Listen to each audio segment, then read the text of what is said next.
I feel like we learned so much Yeah, in week 1, and then week 2 comes around, it's like, "We right, didn't learn nothing." right, right. Sorry, Joe. Everything you know is wrong. And then everything we thought we learned this week will also eventually be wrong. And then So it's right, but then it's kind of wrong. let's take a ride. But if loving you is wrong, Bloom, I don't wanna be it right. Yeah, That's right. never. Mhm. Okay, here we go. Audible time, recap time, week 2, and it is Raiders and Ravens, and it's Baltimore being 0-2. Now, the Raiders are 1-1, 26-23 the final score. Gardner Minshew leading the way, but at the end of this game, Bloom, and we'll get into the Baltimore side plenty, but on the Raiders side, it just became the Devontae Adams and Brock Bowers show. Good. Yeah. Right? Like, what? So you're telling me it was all about Devontae and Brock Bowers? Yes, and it worked fabulously. 9 for 110 and a touchdown for Devontae Adams. 9 for 98 for Brock Bowers. Jacoby Myers moving the chains. 4 for 29. Zamir White 9 for 24. Alexander Madison high value touches near the red zone. 1 rushing touchdown there. Minshew with 1 up and 1 down. 276 yards. So the Raiders, Antonio Pierce, man, love it. You love to see this. Because the very resolute in what they do with those 13 fourth quarter points to put themselves over the top. Yeah. Dare I say Minshew magic here? We didn't see this coming because he couldn't beat out Aiden O'Connell. Maybe he's just not a practice player. But you do see in this new era of player coaches, former player coaches, I think players that were players recently enough that they have a connection to the players now. They don't feel superior. They are one of the team as opposed to somebody that's running the team. That these teams have belief in self. And that's important because the Ravens were controlling this game, and this should have been a win for the Ravens. But no, Gardner Minshew, and you said Brock Bowers, and we saw this in the preseason. If there was a precursor to this, it was the creative usage of Brock Bowers, as opposed to what we've seen with Kyle Pitts, at least in the first 3 years in Atlanta, where you go out and you get a guy like Bowers and you're going to use him creatively. And then Devontae Adams wasn't really doing anything in this game until the fourth quarter. And then, wow, was he doing a lot and just showing you that he's one of the best wide receivers in the game. And sees this kind of game, there's a lot of, hey, trade him to San Francisco at the deadline or something like that, right? I mean, this is the kind of game that's going to make him want to stay in Las Vegas and stay with Gardner Minshew and Antonio Pierce. And I think this is exciting. What's not exciting if you took Zamir White is Alexander Madison got another touchdown. Zamir White actually caught 3 passes again, but there's not a lot of value in this backfield. There's a lot of value in Gardner Minshew taking care of the ball, short, safe passing. And it's Antonio Pierce. It's the interim coach dropping the interim tag, having the attention of the players, getting a win, and probably getting a win next week when Carolina comes to Las Vegas. Absolutely love it. Magnificent. And for Baltimore, you just don't love it because you start out with Kansas City, whatever, you drop one. And then you drop this one at home. So Lamar, 1 touchdown, 1 INT, 247 through the air, 45 on the ground. You got Derrick Henry more involved. He's not getting 30 carries like John Harbaugh said, but he got 18 for 84. Okay, rushing touchdown. Okay. And late in this game, you actually thought Derrick Henry was like, he's sealing the deal, right? And Rashad Bateman moving the chains, 3 for 40. Mandrews was back, 4 for 51. Isaiah Likely could have had more on a play was out of bounds. Or wait, play was knocked away there at the end from Likely, 2 for 26 on the day. Zay Flowers, 7 for 91 and a touchdown. So it's like, all right, you see the pieces. You see with Derrick Henry how it can work. You just haven't won a game yet. Yeah. That's terrible for the talent you have. Yeah, 0-2 is not the death knell. It was 17-game schedule, 7 teams in the playoffs. Sure, right. And look, offensive line, we knew this offensive line, Max Crosby and company against them. We knew this offensive line was going to be a work in progress. And Kansas City, we know, is in the Super Bowl mix. So to play Kansas City down to the last play, there's no shame in that in Kansas City. There's not necessarily shame in this loss. Interestingly enough, they had a last second, as you said, there was a pass to Isaiah Likely that might have set up an easier chance for them to win or tie the game. But Lamar Jackson took off and ran for about 40 yards, and it looked to me like he still had more room to run. Yeah. And then he decided to lateral it to Justice Hill, or this could have got really interesting. I think they pointed out, too, that Zay Flowers was on the other side of the field, the far side of the field, but something interesting could have happened there. So they still could have pulled out a miracle in this one. Lamar Jackson basically taking the offense on his back with the exception of Zay Flowers, a lot of stuff. And you're seeing, speaking of using someone by design, there's a lot of Zay Flowers targets by design, as there should be. And then, as you said, Derrick Henry in the second half, as they're sitting on a lead in the second half, Derrick Henry comes on against a tired defense, starts to look really good, tough to bring down, and comes through for you in fantasy, not in a big way, but good enough. Isaiah likely comes back to earth. Mark Andrews does enough. Tight end's still rough out in them streets, unless you got Brock Bowers. But this is an offense that is still underachieving. So we're recontextualizing, right? Is it just that the Chargers are good after the Chargers handled Las Vegas last week? Is that maybe Baltimore is not there yet offensively, and they're facing a team next week in Dallas that we'll talk about.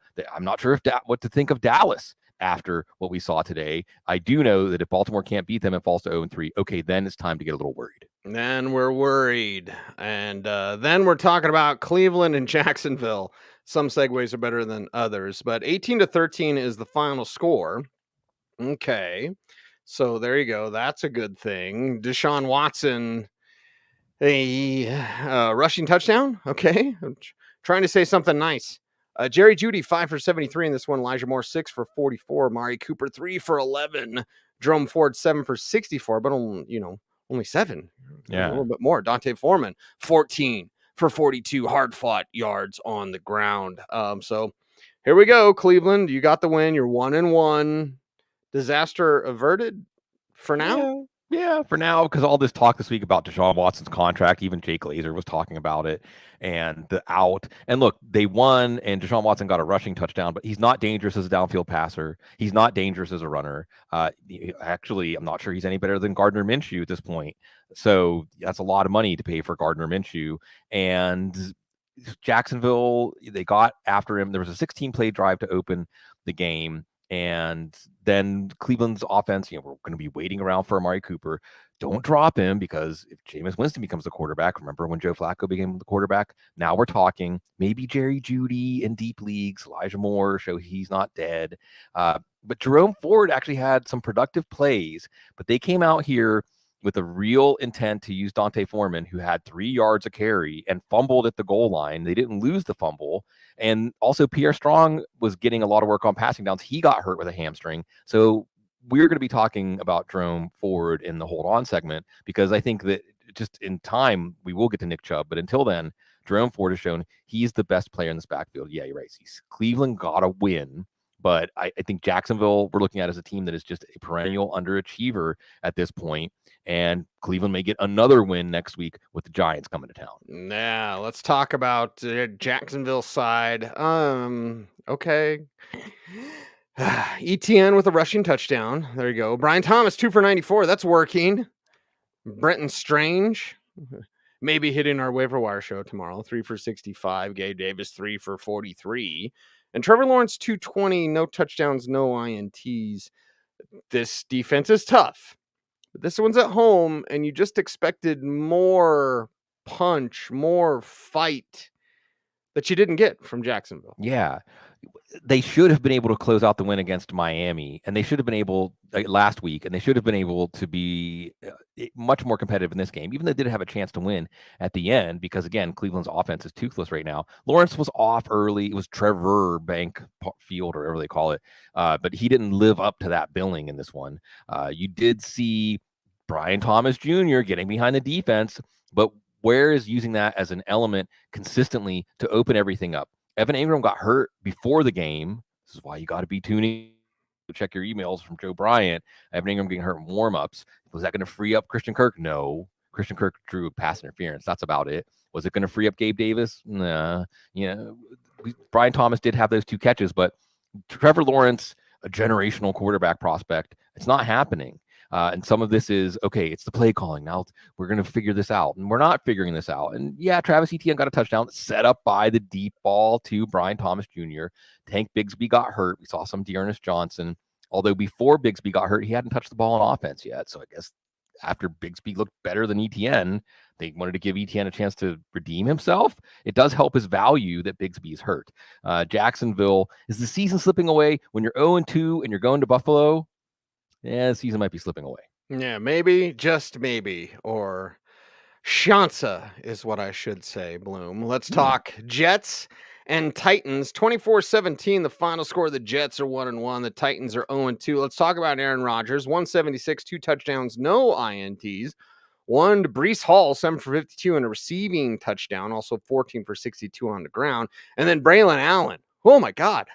That big man. 2 for 23 and 1 receiving touchdown. And then 7 for 33 and 1 rushing touchdown. I always thought it was curious he fell as much as he did in the draft. Garrett Wilson, 4 for 57. Oh. Alan Lazard, 2 for 11. Oh.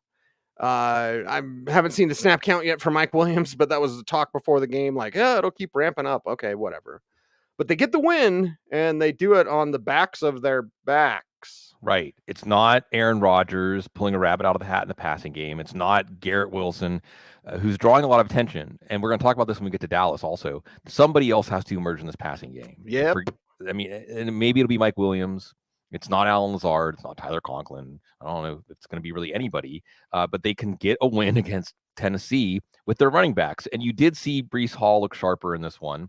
And you also saw Braylon Allen. And look, Matt Waldman on the couch when you talk about on each play, you'll see something from Braylon Allen, but you rarely see him put it all together on his college tape. But you're seeing it because we knew that Braylon Allen was a specimen, speed, power. It was all there. You just didn't see it line up, at least not since his first year at Wisconsin. Well, you're seeing it in the pros. Maybe just that sense of urgency.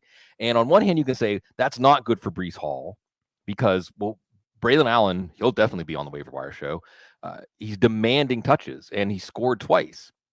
But Breece Hall still had an outstanding fantasy game in this one with Braylon Allen scoring twice. And also just shows you what the opportunity is going to be for the running backs in this offense. It's going to be good. And you also see this offense never got on track last week. San Francisco had like 2/3 of the time possession. So you can see what they can do against a team that allows them to get something going, some momentum going on offense. So Aaron Rodgers is in more of the game manager part of his career. That's okay when you have Breece Hall and Braylon Allen, and you're going to keep Garrett Wilson in your offense. But I think you're going to need Mike Williams to really come around and present a threat. And we will get to watch this all up close and personal on Thursday when the classic Patriots-Jets rivalry is renewed. All right, let's talk Tennessee. Did Will Levis actually look good? Kinda. I mean, yeah, maybe the Calvin Ridley touchdown pass. That was a scorcher. 4 for 77 and a touchdown for Ridley. Levis, 19 to 28, 192 yards, 1 touchdown, 1 INT, sacked 4 times. Tony Pollard, 17 for 62. So there you go. Not much again for Tyjae Spears. Calvin Ridley also with a rushing touchdown to help his day. Pollard also with 5 for 40 as a receiver. Tyler Boyd, 2 for 26. Chiggy Okonkwo, I still love him, but 3 for 16. I am not starting him and not even rostering him. But anyway, let's talk about Tennessee's side and what they can build on, I guess, moving forward 0-2. Well, they can build on Calvin Ridley, who scored on an end around and on a long touchdown. And Will Levis was pretty solid in this one, except for 2 terrible plays. One that you should look up the video, folks, where you can see Brian Callahan. And it was another play where, for whatever reason, as he was going to the ground, he just decided to flip the ball backwards to somebody. It did not exactly work out. And they were in the red zone, or at least close to the red zone, I think. And you could see Brian Callahan mouthing, what in the, WTF? Will Levis, and he's going to continue to be the quarterback because he's showing those tools, the arm, the athleticism, but also you're seeing some of these decisions. You're really wondering, you're there with Brian Callahan, what's going on? And it is Pollard over Spears. Spears leaves with an ankle injury here, but Pollard also looking good, and you're feeling good. This is the one player on this team you're feeling really good if you drafted Tony Pollard. You got him in the 8th, 9th round. He's your running back too. And again, 0-2. They could easily be 2-0. And they have a Green Bay team that's looking pretty resilient right now. So 0-2, not a death knell. 0-3, not necessarily a death knell, but you're coughing up blood. Yes. Next game up is San Francisco and Minnesota, and the Vikings get the win, but at what cost, Bloom? We'll talk quad in just a little bit with Justin Jefferson. 23-17, the final score. Vikings 2-0. San Francisco 1-1. Jordan Mason 20 for 100 and a touchdown. It's fantasy football, so that's all that you care about. Deebo Samuel 8 for 110. George Kittle 7 for 76 and a receiving touchdown. Hard fought. Brandon Ayuk 4 for 43 in this one. Brock Purdy 319, 1 touchdown, 1 INT, sacked 6 times. So there you go. Anyway, 49ers fall short, but from a fantasy lens, you got what you wanted. Yeah. And that shows you, there was a 4th down stop. There was a couple of Brock Purdy interceptions. So it was there for San Francisco to win this game. But Minnesota made enough plays. We'll talk about the Minnesota side. They had a few could have been, should have been plays themselves. But you do see Brandon Ayuk not quite rounding into form yet. So a lot of Deebo Samuel, a lot of George Kittle. Kittle had to leave to get an IV, but otherwise it was good old George Kittle. That's a tight end play today that went well. And Jordan Mason. And see, isn't it eerie how Jordan Mason looks like Orlandis, Mike Anderson? Really, he looks like he gets it. Like he understands. And you don't have to be a supreme athlete to excel in this system. What do you call it? He's bend, bang, or bounce. He understands. He gets it. He is one with the decision tree of this system, and it's beautiful. And when Christian McCaffrey comes back, week 10, maybe, I don't know how you put Jordan Mason back to 2 touches a game, because he is what this offense needs in the running game, although obviously he's not Christian McCaffrey in the passing game. And San Francisco, well, they face a really, really, really, really compromised Rams team next week. So we'll see what Sean McVay can come up with, but San Francisco should get back on track next week. Yeah, I don't know what they're going to do there, but let's talk Minnesota. And we've seen moonballs before. Hell, go back to the days of course, hell with Warren Moon himself. Go back to Aaron Brooks would throw some moonballs. We've had Russell Wilson and his moonballs, of course. Jeff Blake. Wanted to remember Jeff Blake. I'm trying to think. Yeah. My old man brain's like, who's the Bengals? Bengals. Jeff Blake. On Pitna? Yeah, and he was the Saints too. But this Darnold 97-yarder, it went off the screen, but it went like 30 yards. Yeah. It's really weird because it's like he's throwing it all the way, and it comes down like 30 yards later. But then Justin Jefferson runs like 60 yards. 97-yard touchdown. Amazing for Justin Jefferson before the quad injury. 4 for 133, touchdown. Jalen Naylor, also a touchdown there as well. Darnold with 2 touchdowns, 1 INT, 268 on the day. Ty Chandler, 10 for 82 on the ground. Aaron Jones, 9 for 32. And also 5 for 36 for Jones as a receiver here. So again, Minnesota gets the win, 2-0, but at what cost? Well, look, this year is a rebuilding year for Minnesota anyway, right? So 2-0, and Kevin O'Connell's program is working. Can we say Kevin O'Connell was a good hire? Is it too premature to say that? Kevin O'Connell, I think, was a good hire. And a lot of it's encapsulated he's in that 97-yard touchdown. Because to have a 97-yard touchdown pass, that means you trust your quarterback. That means you trust your quarterback. And has Sam Darnold done enough to earn that trust yet? Well, that's how you earn it. But you can't earn it without giving him a chance to earn it. So kudos to you, Kevin O'Connell. And certainly if you had Justin Jefferson in your lineup today, you're happy about that. And this is a team that also had Aaron Jones fumble at the goal line, or this game might not have been so close at the end. It's Sam Darnold. And for Sam Darnold, and we'll see about Justin Jefferson, it's a quad injury. It's not serious. Okay, next week against Houston, yeah, they're going to need Justin Jefferson if they can beat the Texans. But that's okay, because, again, it's really about J.J. McCarthy. It's really about, as this team is really coming together, some of these parts of the team are coming together already. Jalen Naylor, we'll talk about him on the Waiver Wire show again. Ty Chandler's running well. And I'm not saying that Aaron Jones is going to lose work because of the fumble at the goal line, but I think Ty Chandler is showing now the better side of what he can do for this offense. So maybe you go and you play ball control, because that's what you're going to have to do to beat a legit Super Bowl contender in Houston. Minnesota, maybe not a Super Bowl contender, but I think showing that Kevin O'Connell's program is good, they're buying in. Sam Darnold's going to make some money next year. Making that money. Quentin Johnston. Ha! What? What the? Yeah, Well, anyway. talk about a program and buying into a Yeah. program. There you go. I think it's the Jim Harbaugh like slapping around Justin Herbert before the game, right? When he's all like Right.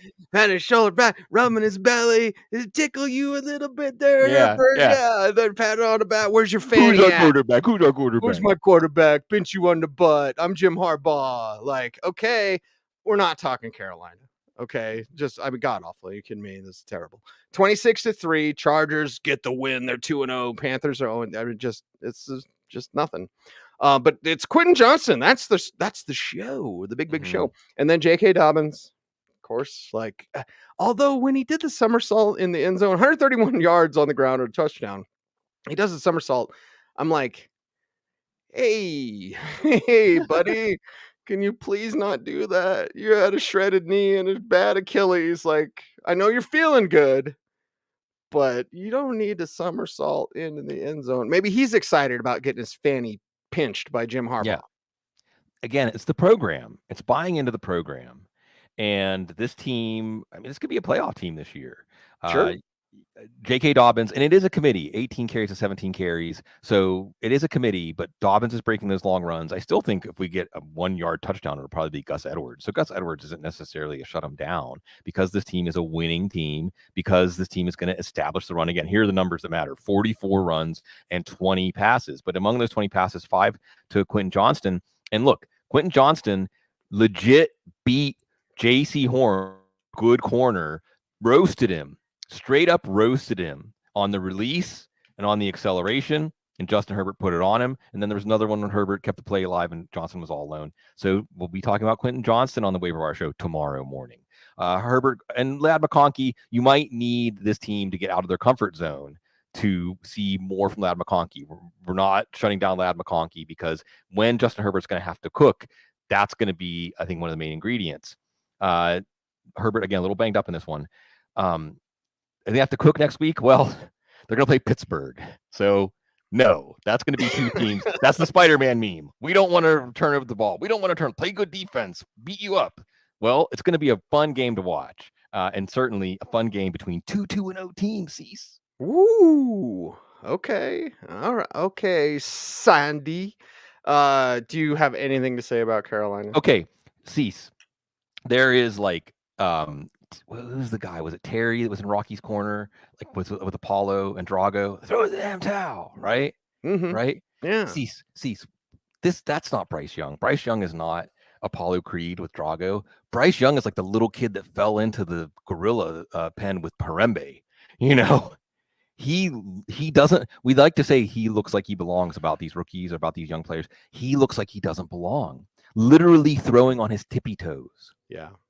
Okay. Joe Person, who covers Carolina, and see, I'm curious what you would say about this. Joe Person, who has covered Carolina for a while, covers them for The Athletic, said, Audible alum. Yeah. And he said, look, at this point, you have to consider for his own good, for his confidence and development, you have to consider, and for poor Dave Canales, right? Hey, next time this job opens, maybe next year, think twice. Hey, anytime you can get an NFL head coaching job, is it Carolina? Is it Dave Tepper? I don't know, because what a really difficult spot to be put in so early in your career as a head coach. Because really, we talk about this all the time on the show, Cease, and but this applies to Quentin Johnson. Confidence is so important. Confidence can boost careers to the stratosphere, and it can nip careers in the bud. It can strangle them in the crib. Okay. Bryce Young looks like that he's going to lose the locker room. You're going to lose the fans.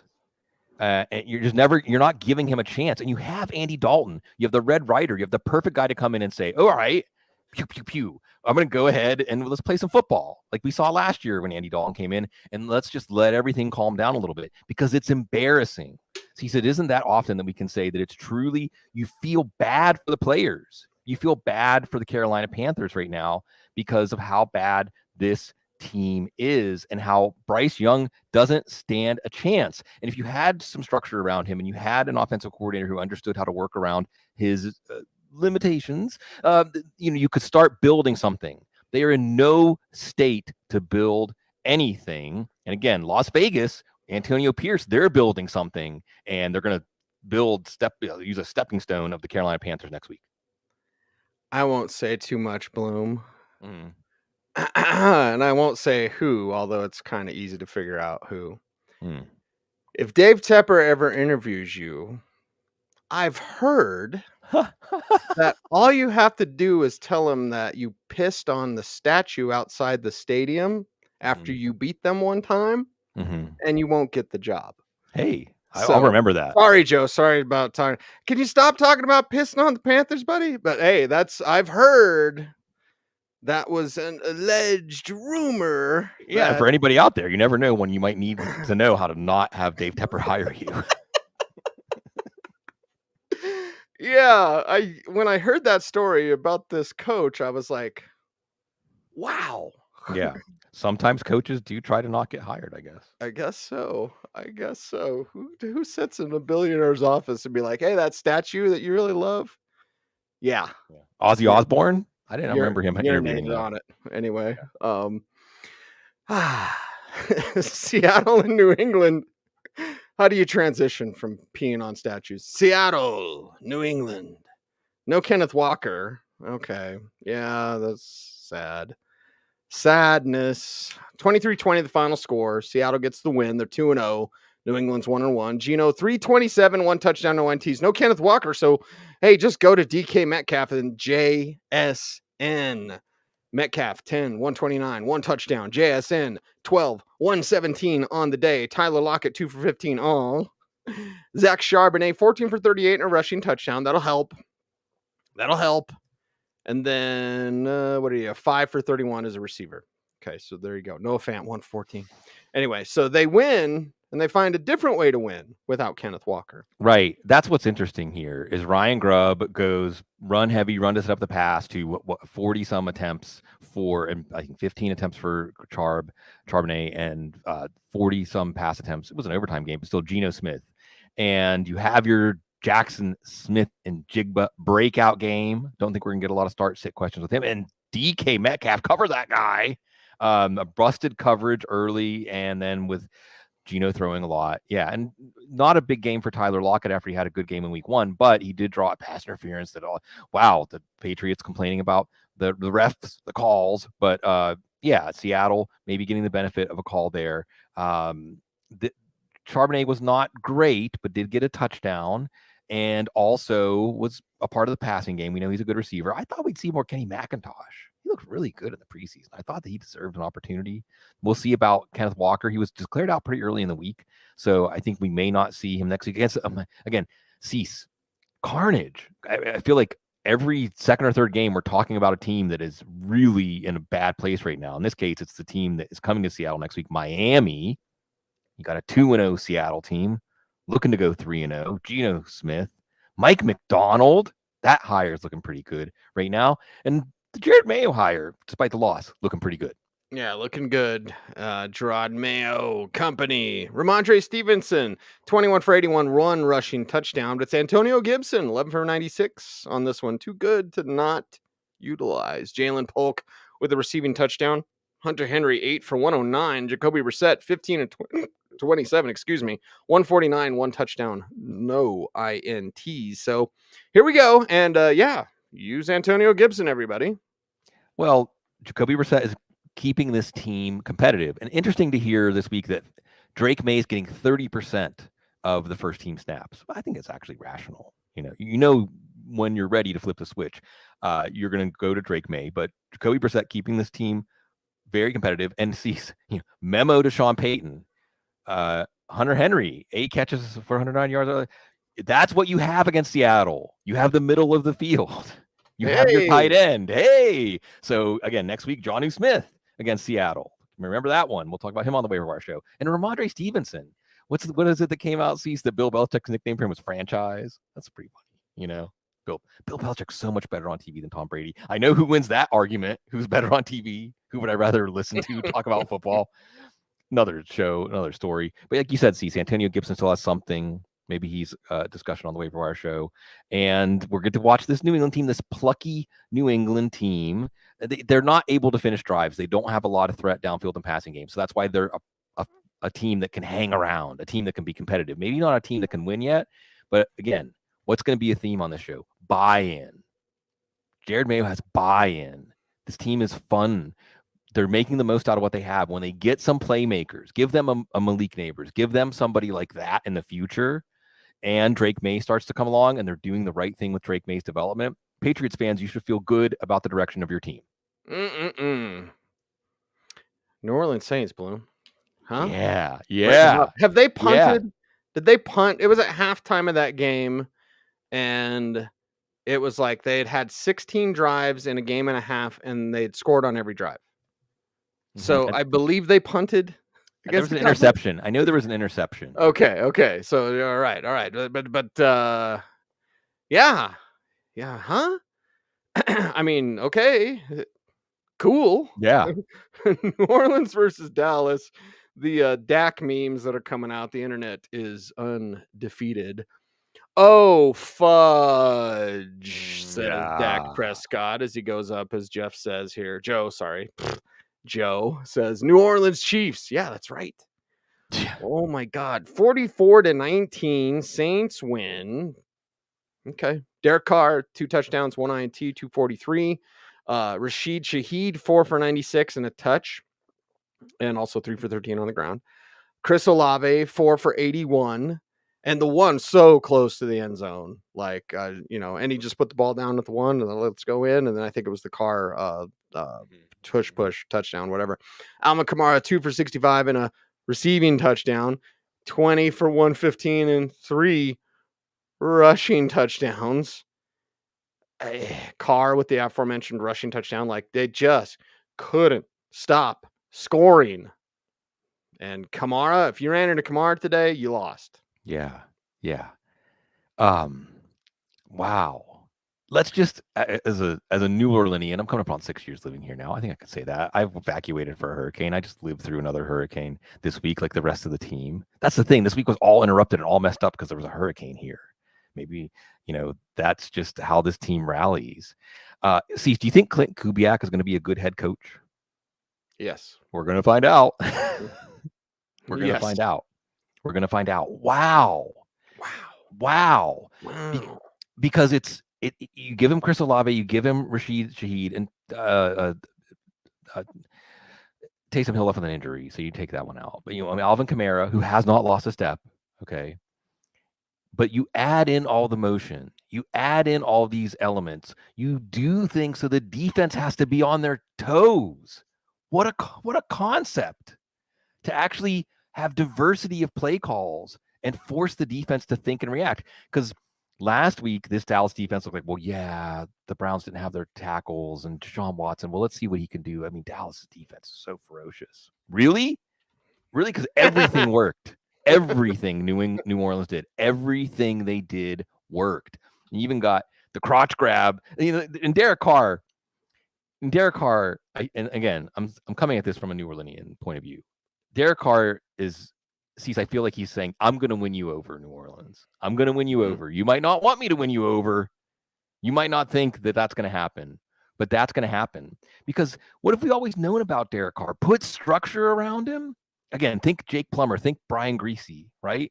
Put the right structure around some quarterbacks and they can flourish. Jared Goff, not today, but yeah. And Derek Carr, if anything, they're too good. Derek Carr might be the number 1 quarterback in fantasy football if anybody could keep up with the Saints because he's doing it. What do you have? 16 pass attempts? He's going to be one of the top 5-7 fantasy quarterbacks this week on 16 pass attempts. Rashid Shaheed, 2 long touchdowns, and it looks easy. Chris Olave almost had a touchdown. And just know this. And so it was 15 drives. Derek Carr's first 15 drives of the season ended in a touchdown or field goal. And you might say, well, it was Carolina. No, it was Dallas this week, though. And we'll see what happens. Next week, they play Philadelphia. So maybe that's a team that can keep up with them. But let's just bask in this. Let's enjoy this because there's something special going on here. I don't know if it was some pent-up stuff, something about Clint Kubiak and the offense. Maybe Dennis Allen. Cease, if you were talking about popularity contests of the 32 NFL head coaches, where would Dennis Allen rank? Like 33rd? 30th? Yeah. Yeah, But they're buying in. I mean, this is a really fun team to watch. And for fantasy football, even though they've scored over 40 each game, I feel like we haven't seen the best of them because, again, nobody's pushing them yet. Yep. Dak Prescott. Oof. 293, 1 touchdown, 2 INT. CeeDee Lamb 4 for 90 and a touch. And Jalen Tolbert did have 6 for 82. Yeah. And Luke Schoonmaker, Ferguson, Hendershot 6 for 43. Okay, done. Brandon Cooks needs to do more. They just merely can't run the ball. Right.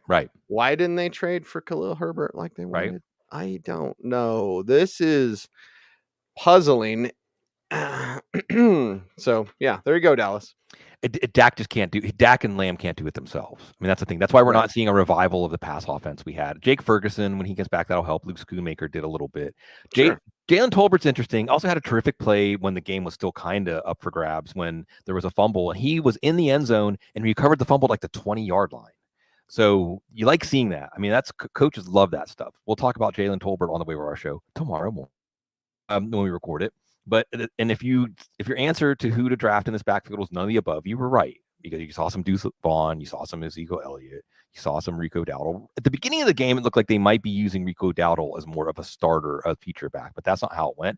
And they're not going to get to be able to establish the run anyway.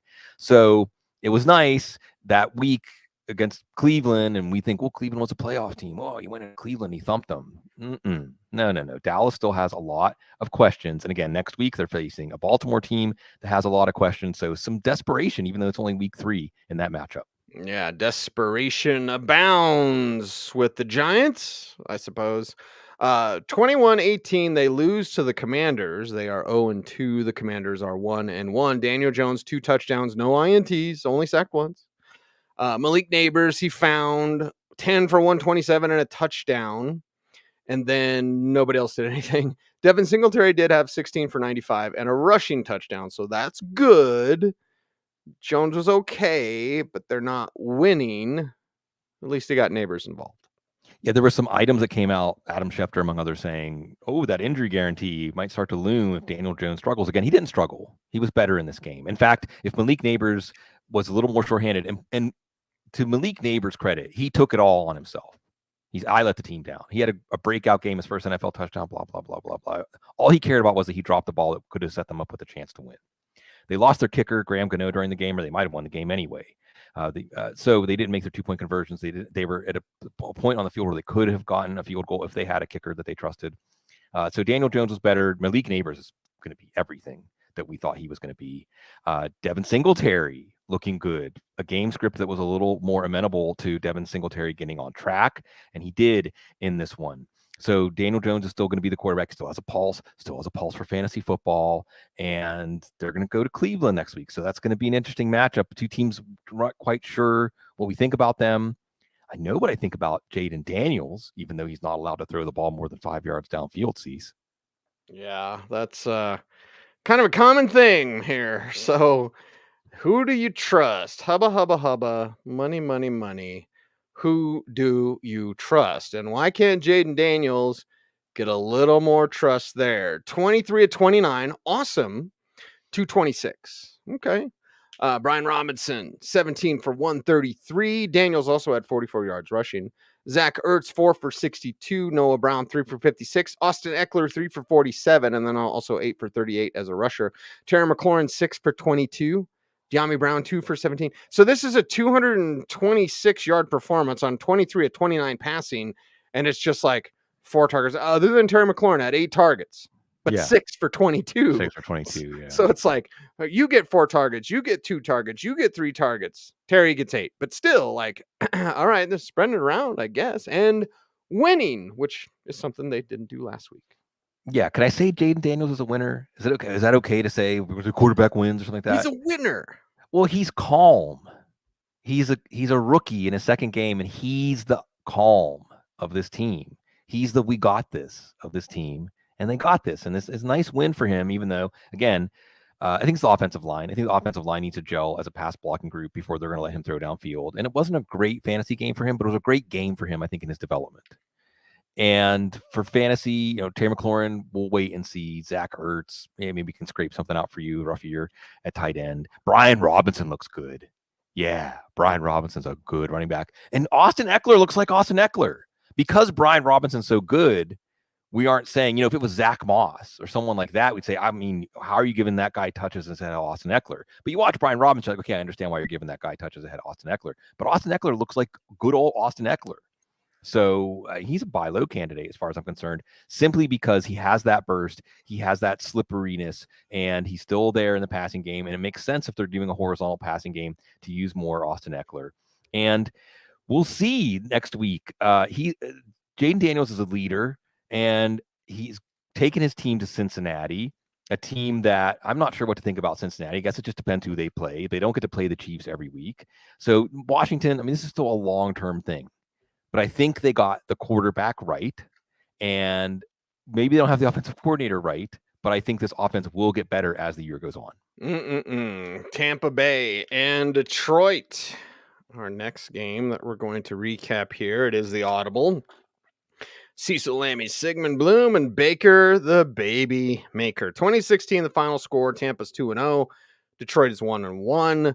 Baker going 1 touchdown, 1 IT, 185 through the air. And Chris Godwin, 7 for 117 and a touch. Beautiful 41-yarder.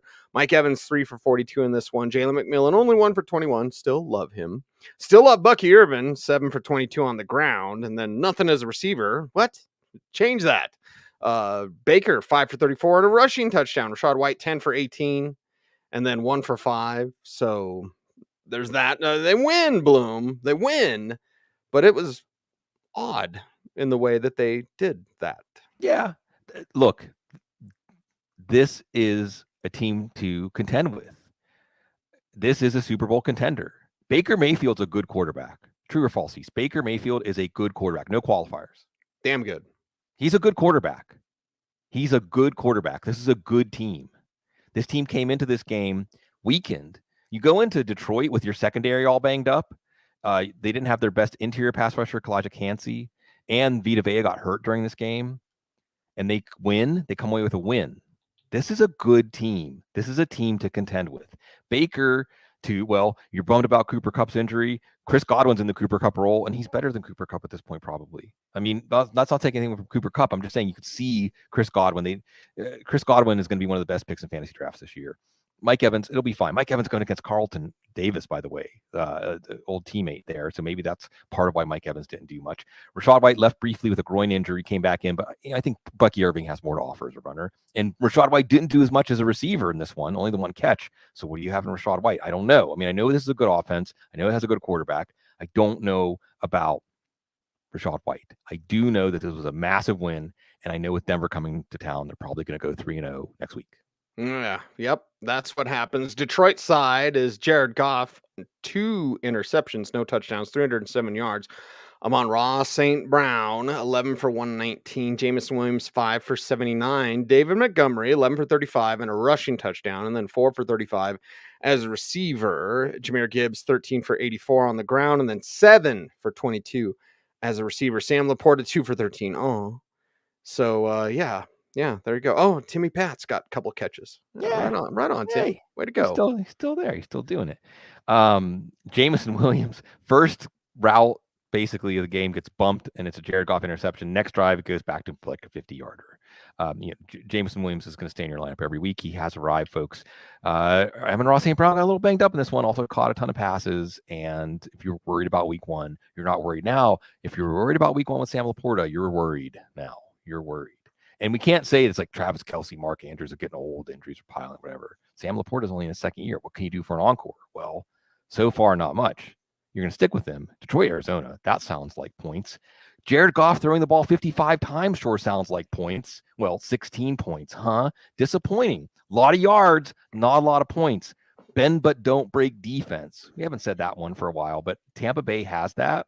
And Todd Bowles and this Tampa Bay team, I think, again, very quietly, no hype around this team, no hype around Baker Mayfield. You go into Detroit, Detroit's a good team too. Dan Campbell has his guys playing. You go into Detroit and win, that is a tough thing to do. You go in and you do it shorthanded, that is awesome. And they're going to get to play a team that is, at least this week, awesome when they go to Arizona next week. Indianapolis and Green Bay Packers, 16-10. The final score, Green Bay gets the win. We'll get to Malik Willis in just a little bit. And the Colts are 0-2 with Anthony Richardson throwing 3 picks. 17-34, 204, 1 up and 3 down. Jonathan Taylor, 12 for 103. Good. Anthony Richardson, 37 yards rushing. Good. That helps. Alec Pierce, 5 for 56 and a touch. Taylor also had 32 yards receiving.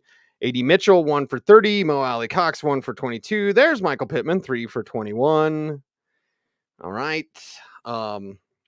Yeah, tough to win in a road game when your quarterback keeps throwing picks. Yeah, and Green Bay's got a good defense, and we know that there's going to be learning experiences for Anthony Richardson. So he rallied. They had a chance at the end, kind of, maybe, not really, but technically they did as on a Hail Mary. But this was rough. And look, his receivers let him down with drops. So there's an interception, and there's drops, and there's another interception. They still hung around. Their defense allowed them to hang around. Also, the fact they were facing Malik Willis. Jonathan Taylor looked good in this game. So even though Jonathan Taylor hasn't had that game where he's gone off yet, it's coming. Again, this is one of those offenses. I'm looking at Baltimore. I'm looking at Washington. I'm thinking, well, maybe Washington, we'll see. But some of these offenses are going to get better as the year goes on. I think Indy absolutely qualifies there. And you're seeing the chemistry with Alec Pierce, who got that touchdown. And I don't know what to make out of this Indianapolis team because they had Houston, who we all agree is a good team, and they took them to the brink. I don't know that Houston team's playing Chicago right now as we speak. That's who Indy gets next week. Malik Willis, 12 of 14, 122. Romeo Dobbs, 3 for 62. The Dontavian Wicks touchdown was awesome. 3 for 26 and a touch for Wicks there. Nobody else did much of anything else, but Josh Jacobs did everything. So how do you set up a young quarterback? You run 53 times for 261 yards. Oh my god. Yeah. They took our jibs. Josh Jacobs took all of our fantasy points today, except for Alvin Kamara. Yeah, and he fumbled at the goal line, or he could have had a better day. So now you have Josh Jacobs and Joe Mixon both having massive games against this Colts run defense. It's DeAndre Swift's turn next week again. DeForest Buckner left this game. That's part of the story there. Yeah. And LaFleur set Malik Willis up for success. So the best thing that happened to Malik Willis is he became a Packer because now, again, confidence, right? Confidence. So they didn't ask him to do a ton, and there was never a point that it was really on his shoulders, but he executed. He executed as a runner, and he gets a win. And now you have some positive momentum in his career. And you have a team, you lose your quarterback in week 1. Oh, geez, 3 to 6 weeks. What's going to happen to our season? Their season's fine because they made that trade for Malik Willis, because of the quarterback they have, because they signed Josh Jacobs. Winning ugly, that's just how they drew it up. They're probably going to do it at Tennessee next week. You're muted. What's up with Sean McVay? What's up with me muting my mic? The offense is muted. Yeah, the offense is something. The talent is hurt. 41-10, the final score. Arizona beats the Rams. And what can we possibly take away from the Rams side here, Bloom? I feel sorry for them. Don't make them play. Can they just get like an unscheduled bye week? Because they play San Francisco next week. It's just tough. The offensive line is in shambles. Now you've lost Cooper Kupp probably at least for multiple weeks with an ankle injury.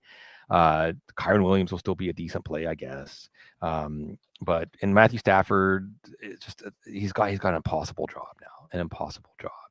So it's just tough. Sometimes everything goes wrong. I mean, that's what's happening to this Rams team right now. Because they played a good Lions team straight up in week 1, but now they're just going to go through a period where they're circling the wagons, and this is tough.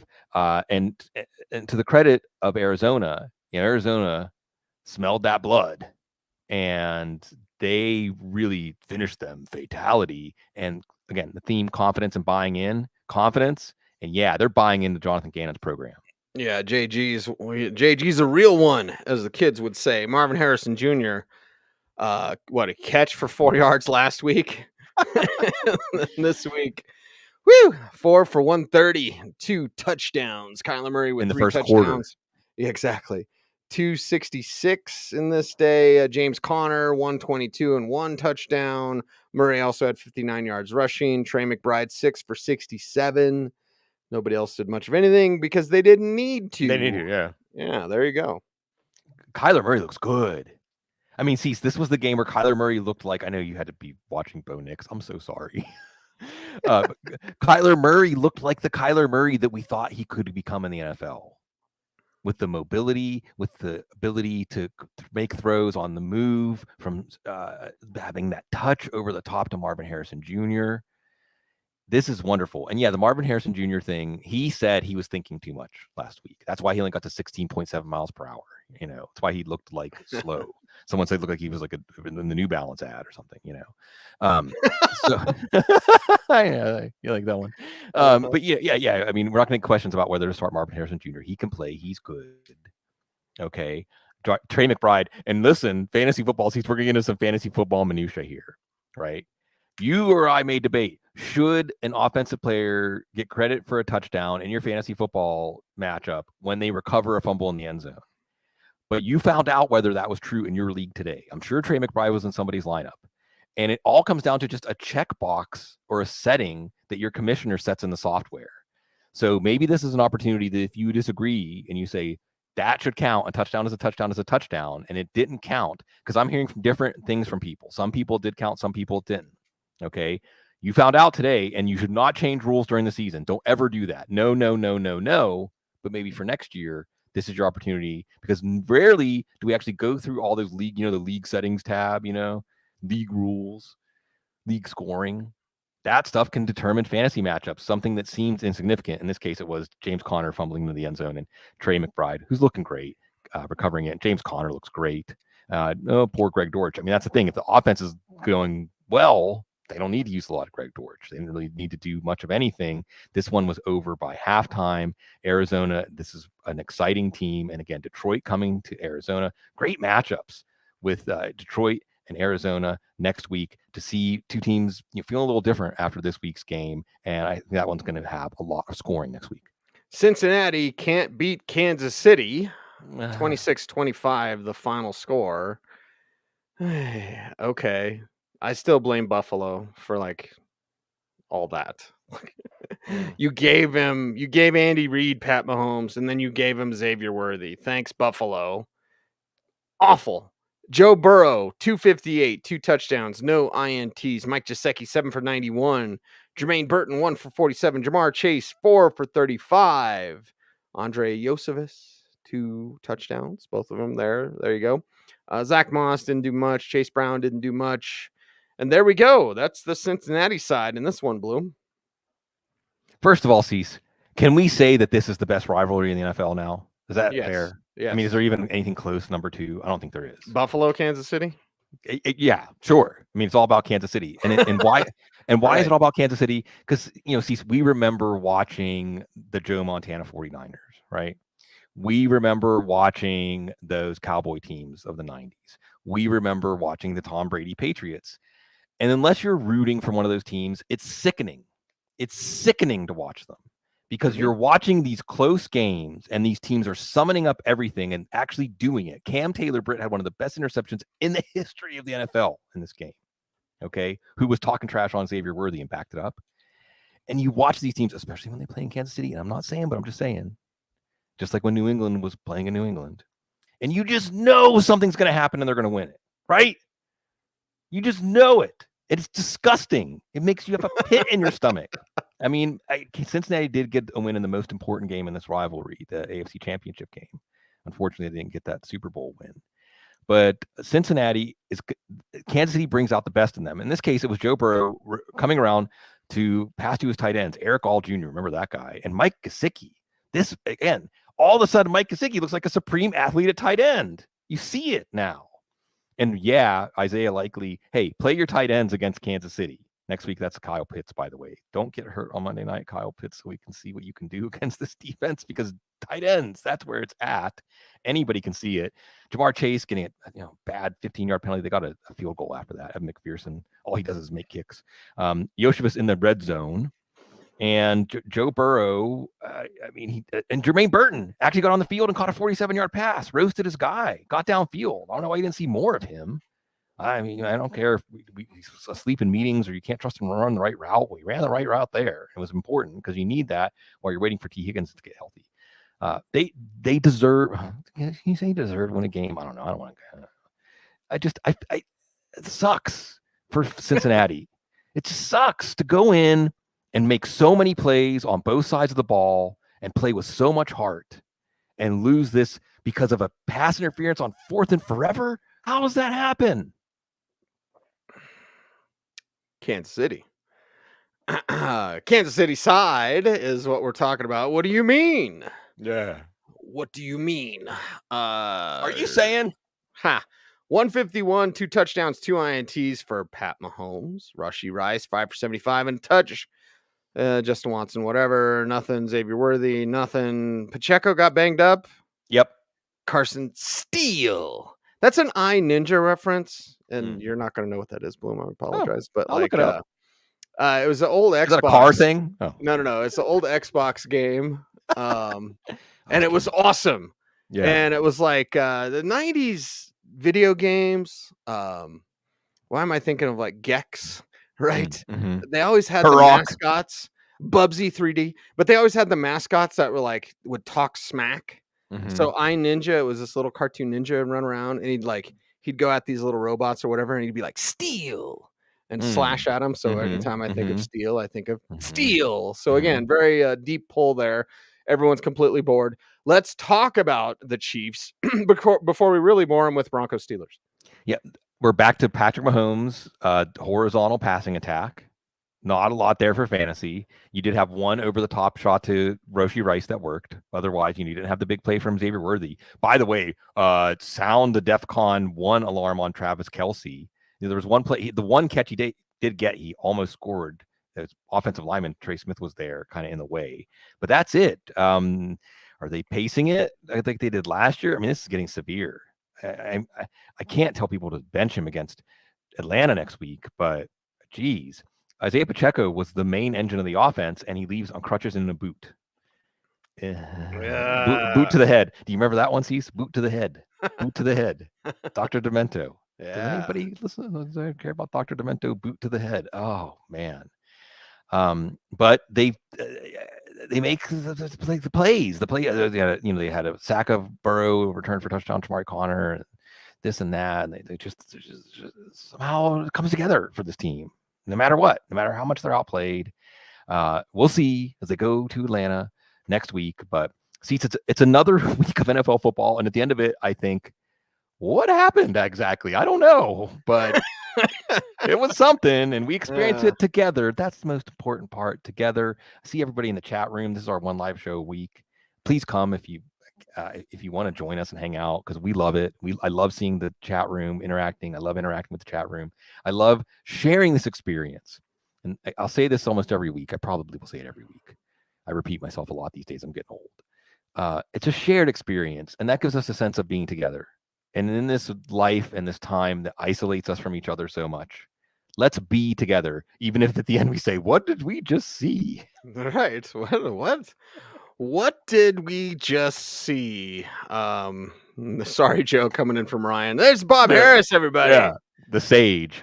Bob Harris, kicking ass, double live Gonzo.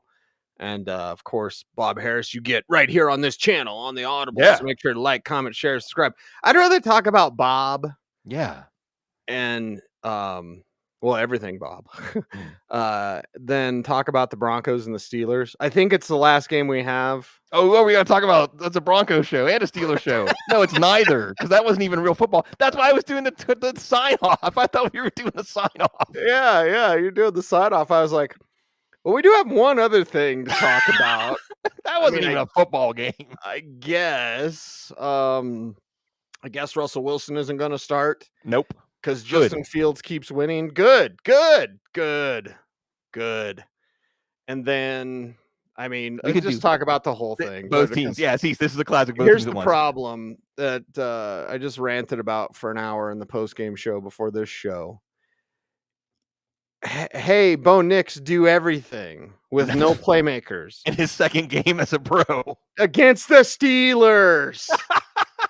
Javonte's a genius. Literal 1.5 yards a carry. Jaleel didn't get any targets, so done. Like, you asked him to shut him down. Shut him down. Down. Tyler Beatty, whatever. Bring him up. Blake Watson, bring him up. Let's do it. Play him. You need some playmakers. So you go into a game, you're not going to run the ball. You don't have any playmakers. I mean, and then you expect Bo Nix to look halfway decent against the Steelers? Yeah, No wonder it was 13 to 3. I could have gouged my eyes out with fiery tongs from an oxyacetylene welder, and it would have been more fun than watching this game. Yeah, this is like the gorilla pen in Harambe, except that Sean Payton threw Bo Nix into the gorilla pen, and Bo Nix tried to survive. I mean, he survived, I mean, and that's it. I mean, that's he all looks you good can say. at the end of games when they go into hurry up. And I'm like, Sean, you can't just do that earlier. Yeah. I mean, from a fantasy football perspective, there's nothing. Really, nothing. This is like the desert, tumbleweeds, crickets. Okay. There was that one throw that Justin Fields had to George Pickens. This is why I'm kind of excited. It was called back. It was maybe beautiful. the best. It was maybe the best throw anybody made all day on in any game, right? Or was it on Miles? Was it on? It was. It was perfect on the run. Yes, it was a savant. It appeared in his hands. Yeah, I mean, it was truly 100% perfect throw on the run, about 40, 50 yards in the air. So he can do that when he's letting the game come to him outside of structure. Doesn't always happen, but that's okay. No turnovers. Just take care of the ball. Denver's defense is no slouch. Steelers are going to play the Chargers next week. Denver had a trick play. How many trick plays you got? Steelers defense is really good, so we don't want to take anything away from them. And again, Denver's going to play another good defense against Tampa next week, even if it's a weak defense in terms of injuries. And Bo Nix is going to have to somehow escape from the gorilla pen again. Yeah, I have no idea. I have no idea. Yeah. Although I do say, and I said this on the post-game show, so Joe, please forgive me. Hide the children. When Shannon Sharp says Sean Payton's offense is, behind the times, antiquated. Yeah. First off, you did it on purpose, Shannon, to sell pills. But why? Secondly, to sell pills. Secondly, she was faking. Third, well, I won't go into that part, but anyway, just figure out what Cat Let your imagination fill the third part in. Yes, what Cat Williams texted him. That's all you need to know. Anyway, but when folks like Shannon or whoever says like Sean Payton's offense is antiquated, I say no. I just say you've got no playmakers. Yeah, none. So zero. Like, remember when they had all those people ready for Aaron Rodgers to unleash them? There's nothing to be unleashed. Right. Anyway, Sorry Joe Plus. Yes, we got to get a show on Sorry Joe Plus. It's coming. Mm-hmm. That's right. Although we'd probably have to move it to Rumble or whatever, because YouTube would be like, nope, you're not talking about that. Blush. You can't talk about that. You can't do that on television. Oh, you just got slimed. Right. Oh, yeah. And boy, have I gotten a lot of questions about things in Denver lately. No comment. Well, the comment is, again, thanks to everybody for continuing to support us and create this space, because you're indulging us, and that we can continue to provide something of value to you is a joy and a pleasure. And we're only 2 weeks in, so buckle up. Buckle up indeed. He is Sigmund Bloom. Follow him on Twitter X at Sigmund Bloom. I'm at Cecil Lammey saying thanks for watching, everyone. Stay tuned, and would you please stay frosty.